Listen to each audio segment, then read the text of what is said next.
All right, second attempt at making this video. So what am I doing? I am cutting my gun safe apart. Why? Well, bought this gun safe. Oh boy, it's still heavy. Back in 2009 from Costco for 500 bucks. It is a Winchester safe, model unknown. It's got that there push button lock, and then I took the handles off this because I'm cutting it apart. The question is why? Well, when I put in my code, I would get the two beeps. I would reach down here to open the handle, and it wouldn't move. It would basically do this. Now, I figured something electrical wasn't actuating. Maybe there's some corrosion back here or something. Since I could not get the door open, I could not investigate without cutting the top off. And that's where we are now. So what did I find? Well, there's a panel that usually covers this back door. It is held on with Phillips head screws. They just simply look like that. Nothing special. There's one at each hole that you see in my door here. Boom, boom. And then down the sides. Panel comes off super easy. It exposes this. Once this was exposed, I could see in here that this is the guy that the battery would operate when the code was successfully entered. This would move somehow and allow this, when my handle was turned, to slide that way. What I also found was this pin, which I am not friends with right now, because what happened here is somehow over time, this pin would normally sit up like that, out of the way. And over time, either through metal fatigue or maybe something loose here that allowed the plate to slide down, the pin has since fallen and it is blocking this arm from moving this way. So regardless if I enter the correct code, this pin will not let the door locks open. I hope that makes sense to everybody. Okay, next. I've had this panel off. I've looked at it. I can see no means of actuation for this pin. That means that no matter what technique you use to turn the handle, how many times you enter the code, there is nothing that's going to pick this pin back up and out of the way. I also cannot see, and I may be wrong here, any reason for this pin to be installed. And I'm saying that because I really can't. At first I suspected it was like an anti-tamper measurement.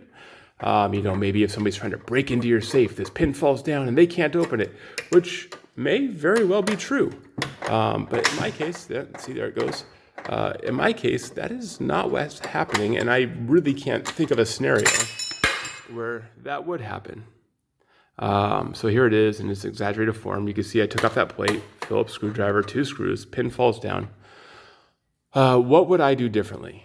If I owned an operational safe, what I would do differently is take that plate out, and I would find a way to remove this pin. You can see it doesn't easily pop out of its hole, but I'm sure with a pair of pliers or something, you can pull this out, thus relieving pressure on the spring and pull the pin right out the top. Or if you had an angle grinder, you can just cut it right across, and that's that. I mean, the choice is really yours, but one way or another, I would get rid of that. I do not see the reason for it to be there. Because otherwise, you risk what I have now, which is a mess and no gun safe. So, I bought this in 2009. I didn't use it for the first 4 years. So 2013 would be the first time I used it. 2023 is when it failed. So, I got 10 good years out of it. That's not bad. But it is annoying to have to buy a new safe. I was kind of expecting this to last, a lifetime. I will say though, I read on the internet, I forgot to add this in, so maybe I'll do this video again, I doubt it. Read on the internet, so it must be true. It was a Reddit thread. Somebody had a similar problem, and Winchester told them to hammer right about there. You got to take that prong off to do so. Hammer right about here. And I can see we're hammering about where this pin is, but I don't see how it's going to help. If it's already fallen and the spring is pushing down, that seems to me is only going to make the situation worse and not better. I have not talked to customer service, so I do not know if that is still the recommendation or not. It's worth noting that I live in Hungary, so the safe has moved across the ocean at least once or twice. So if I do call customer service and they tell me, oh, we can send the serviceman right away, it wouldn't do me any good. That guy's not coming to Hungary. So hence the Sawzall. Anything else I wanted to add? Oh, if you ever wanted to see inside, this is what it looks like. You have, I don't know, that much steel. You have 2 layers of sheetrock, 1/2 inch each, which I believe to be your fire protection. You have a Simon.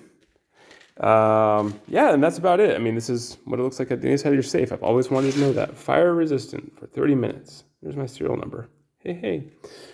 All right. I hope somebody finds this helpful. I hope that by getting rid of this for somebody, oh, there it goes. Look at that. I hope by getting rid of that for somebody, it saves them the hassle that I'm going through now. I guess that's the point of making the video, so I will end it here.